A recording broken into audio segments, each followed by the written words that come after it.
নমস্কার, আমি দেবাংশু। আজকে আমরা এসে গেছি টলিগঞ্জের একটা মোস্ট প্রেস্টিজিয়াস প্রজেক্টের মধ্যে, যেটা হচ্ছে মার্লিন গ্রুপের প্রপার্টি মার্লিন আওয়ানা। এই প্রজেক্টটা আপনার টলিগঞ্জ মেট্রো থেকে মাত্র 10 মিনিটের ডিস্টেন্সে। যদি কিলোমিটারে জিজ্ঞেস করেন 2.78 কিলোমিটারের মধ্যে এই প্রপার্টিটা আছে। এবার আমাদের আজকে আপনি জিজ্ঞেস করেন, যদি টলিগঞ্জে তো অনেক প্রজেক্ট হচ্ছে, কিন্তু আপনি যদি দেখতে চান যে লাক্সারি সেগমেন্টের প্রপার্টির মধ্যে কোন কোন প্রপার্টিগুলো অ্যাভেলেবেল আছে, তো সবচেয়ে বড় জমি দিয়ে সবচেয়ে বড় ল্যান্ড এরিয়াতে একটাই প্রপার্টি আছে, that is Merlin Awana. Total 11.78 acre ল্যান্ডের ওপর মাত্র 7টা টাওয়ার। মাত্র 7টা টাওয়ারে আপনার G+18, G+20 অ্যান্ড G+23 এর এলিভেশন দিয়ে 75% ওপেন স্পেস দিয়ে 1 একর একটা ওয়াটার বডি দিয়ে, ন্যাচারাল ওয়াটার বডি দিয়ে 50 কাঠা ল্যান্ড ওপেন স্পেস দিয়ে একটা লাক্সারিয়াস প্রপার্টি, যেখানে ধরুন 2 BHK, 3 BHK অ্যান্ড 4 BHK তিনটে কনফিগারেশনই আমার কাছে অ্যাভেলেবেল আছে। এবার এখানে যে 2 BHK গুলো আছে সেগুলো 75 lakhs to 80 lakhs এর মধ্যে দাম আসে, স্টার্টিং প্রাইস বলছি। 3 BHK গুলো 1.07 CR থেকে স্টার্টিং আছে, এবং 4 BHK গুলো আপনার 1.7 CR থেকে স্টার্টিং আছে, মানে 1,70,00,000 টাকা থেকে স্টার্টিং আছে। এবার এই পুরো ক্লাস্টারটার মধ্যে, এই পুরো এরিয়াটার মধ্যে আপনি যদি অন্য কোনো লাক্সারি প্রপার্টি দেখতে চান, কোনোটারই এই প্রাইসিং এর মধ্যে আপনি পাবেন না। লাক্সারি প্রপার্টি আমি বারবার মেনশন করছি, আপনি যদি যে কটা বাংলাদেশি লাক্সারি প্রপার্টি দেখবেন, এই প্রাইসিং এর মধ্যে কোনোটাই পাবেন না। তো আমাদের মডেল ফ্ল্যাট, আমাদের মিনিয়েচার সবকিছু রেডি আছে, আসুন দেখে নিই। এখন আমরা দাঁড়িয়ে আছি মার্লিন আওয়ানা প্রজেক্টের 3 BHK তে, মডেল ফ্ল্যাটে। আমার কাছে টোটাল 20 ধরনের 3 BHK এর লেআউটস আছে। তো প্রত্যেকটা লেআউট ডিফারেন্ট। তো এটা একটা মডেল ফ্ল্যাট বানানো হয়েছে, তো কেমন সবকিছু রাখার পর হতে পারে সেটা বোঝানোর জন্য। তো আপনার যদি অন্য রকমও রিকোয়ারমেন্ট থাকে, সেরকমও আমাদের কাছে অ্যাভেলেবেল আছে।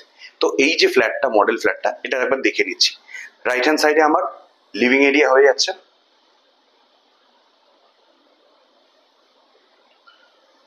লেফট হ্যান্ড সাইডে আমার ডাইনিং এরিয়া। তো লিভিং ডাইনিং এই লেআউটটা হিসেবে আপনি আলাদা আলাদাভাবে দেখতে পারবেন। কিচেনে যাচ্ছি,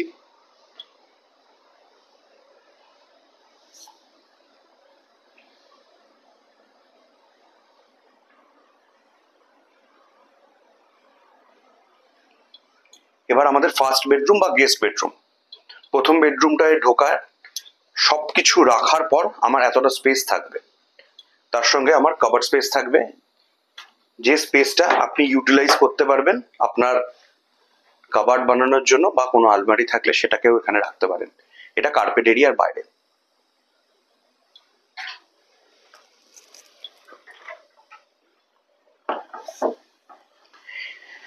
এবার আমরা চলেছি কমন ওয়াশরুমের দিকে। রাইট হ্যান্ড সাইডে আমার কমন ওয়াশরুম, যেরকম ফিটিংস দেখতে পাচ্ছেন ঠিক সেরকমই ফিটিংস থাকবে, উইদাউট দ্য মিরর। মাস্টার বেডরুমে ঢুকছি। মাস্টার বেডরুমে আমার একটা ব্যালকনি থাকবে, একটা অ্যাটাচড ওয়াশরুম থাকবে, 3 ডোর আমার কভার স্পেস থাকবে, আর ক্রস ভেন্টিলেশনের জন্য আমার একটা এক্সট্রা উইন্ডো থাকবে। তাহলে কি হলো, মাস্টার বেডরুমটা আমার বেসিক্যালি ক্রস ভেন্টিলেশনের দিক থেকে সব দিক থেকে অপটিমাম। এবার এখানে একটা বেনিফিট আছে, কি আছে সেটা বলে দিচ্ছি আপনাকে। একটা তো হিউজ সাইজের ব্যালকনি যেরকম আছে সেটা তো পাচ্ছেনই, তার সঙ্গে আপনি আর একটা জিনিস পাচ্ছেন, যে যদি কারো টেরেসের প্রয়োজন হয়, তো আপনি এই ব্যালকনির সাথে একটা টেরেসও অ্যাড করে নিতে পারবেন। দ্যাট ইজ অপশনাল, সব জায়গায় থাকে না। তো কিছু কিছু ফ্ল্যাটসের সাথে আপনি টেরেসটাও ইউজ করতে পারবেন, নিতে পারবেন, কিনতে পারবেন। ঠিক আছে, এবার আমরা নেক্সট যে বেডরুমটা সেটা দেখতে যাচ্ছি।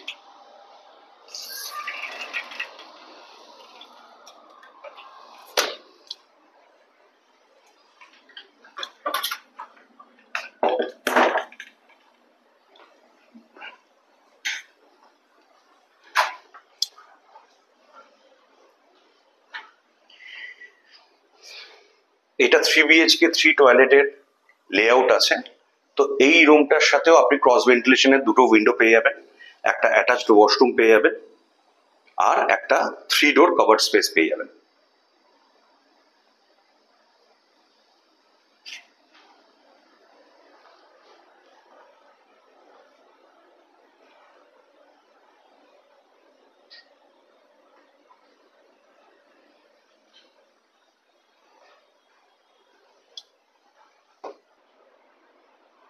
আশা করছি আপনাদের এই প্রজেক্টটা ভালো লেগেছে।